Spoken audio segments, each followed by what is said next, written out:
Welcome or welcome back to my booktube channel, Goddess of Gore. My name is Vix and I like to talk about horror, thriller, sometimes fantasy and occasionally sci-fi books every week.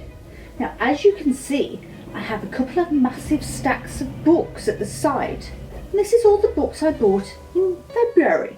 So many in fact that I may have slightly overspent on my self-made book budget of £40 a month because, well, very obviously I am a grown-up and have grown-up living costs, and I can't just spend my money on books, apparently. Whoever made that rule up is a right killjoy. No, darling, I'm not talking about you. I am. So, as I said, when I started my channel a few months ago, I like to read older books because they're cheaper and easier to find, either used from a library. And buying used, if you do want to own the physical book, means you get more for your money. Why have one book when you can have 8? As I said, I bought so many books that I'm going to have to make it a two-parter. 27 books is going to take a while, so it's for the best. This is part 1 of my February monthly book haul. So I'm going to be showing you the contemporary fiction, the one sci-fi book and the horror books. And then part 2 will be thriller and fantasy. I've waffled on long enough about the rules of the game, so let's get on with it.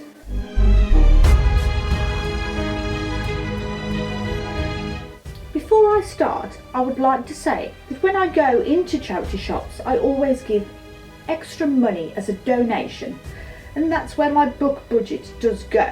And I feel like a thief for buying books for pennies. I mean, most of these books are labelled 50p. The charity shops do have rent and heating costs to cover. Anyway, let's start with the haul. Firstly, I bought Mask and Mirrors by M.A. Carrick on Kindle for a whopping price of 99p. This is a heist Venetian-inspired fantasy that I've heard Alison from Literature Science Alliance talk about non-stop. So when it popped up for 99p, I could not buy it. It's book 1 in the Rook and Rose series, and it follows a thief who cons her way into a very rich family in order to secure her future. Except there's a magic of nightmares infecting its way through the city, and the con artist and her friends must save all the inhabitants before it takes over.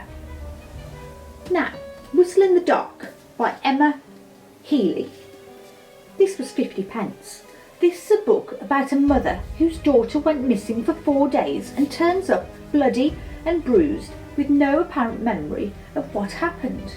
But the mother, Jen, just won't let it go, and this follows her retracing her daughter's steps to find out what actually happened. This is a mystery book. Lord of the Flies. I got this because I was reading a library book and I never finished it, so I thought I would replace it in the hope that I do read it. I did talk about the synopsis of this at length in my very first couple of booktube videos, so I won't do it now. Anyway, this was another 50p book. Wild by Cheryl Strade. I've seen the film and I loved it, and this was 25p. It's about a woman whose life is falling apart, her mother is dying, her marriage is over. She feels like she's not winning at life. So on a whim, she decides to walk along the west coast of America alone. She's never done any long hikes before, and she just grows as a person and a woman. And yes, sometimes I read this kind of book, just to make sure my blood is pumping around and to cleanse my eyes from the horrors that I make it look at on the daily. Next, The Essex Serpent by Sarah Perry. This was 50p, a historical fiction. This was a buzz book, like really popular, upon its release in the UK, and it was on all of the book club lists. It's about a widow who moves back to the country with her son, and her and a vicar forming a relationship whilst on the trail to find the mythical Essex Serpent, which has captured her imagination. It's described as a ghost romance feminist parable. Artemis by Andy Weir. Again, 50 pence. It's a bit battered, but I don't mind things like that when I'm buying used books. All the pages are intact, so some scuffing isn't going to hurt. And if I ever see a better copy, I do usually replace them. So, Artemis is the first city on the moon, and it follows Jazz, who's a porter and also a smuggler of contraband onto the moon. But when she's offered a big money job, she jumps at the chance. Can she pull off the perfect crime on the most dangerous place in the universe? Question mark. The Last House on Needless Street by Catrion Award. I did have this as an ARC, but well, we don't mention that sort of thing. Everything's fine, I'm fine. This was £1.50 and it doesn't even look like it's been read. A boarded up house at the end of a street lives a family whose daughter is not allowed to go outside, a man who drinks a lot, and a cat who reads the Bible. When a new neighbour moves next door, the truth may destroy them all, because there's something buried in the forest at the end of the street. It's not what you think it is. Next is The Cutting Room by Louise, Welsh. I'll be reading this next month as part of my Scottish horror book, and this was £1. This is a book about an auctioneer who finds a very well-loved collection of disturbing photos, and being the curious cat he is, sets out to find more about the deceased owner. That curiosity sends him through the seedy underbelly of, I presume, Glasgow, and finds himself with dark desires of his own and illicit urges that happen behind the most respectable doors. I tell you, it's those high earners that are the naughtiest yearners. 2 Geoffrey Devos next. Sleeping Doll was 50 pence and The Skin Collector was £2. Sleeping Doll is about Special Agent Catherine Dance, who has an uncanny knack of reading people.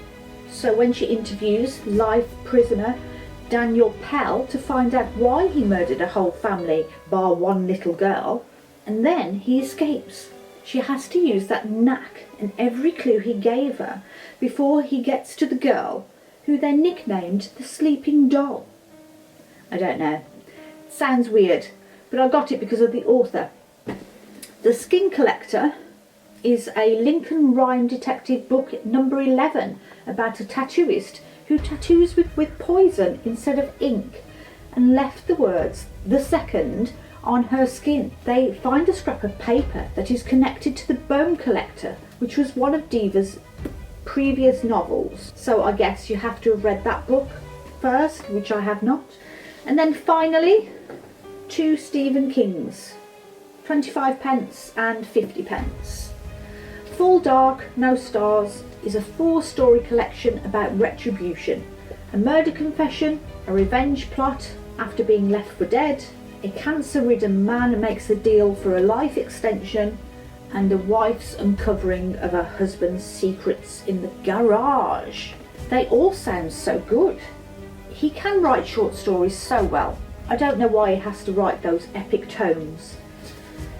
And Finders Keepers is a reader with a dangerous obsession. A book about a retired detective who runs an investigative agency called Finders Keepers and has to save a man who has found some buried notebooks which contain an unfinished novel that Maurice Bellamy was so willing to kill for that he was sent to prison for murder. But now Bellamy is getting out and he wants his coveted books back. Thrilling. That's it. That's the first half of the haul done.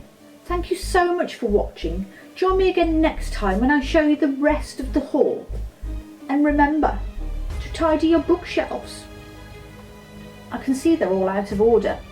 Until next time, bye bye.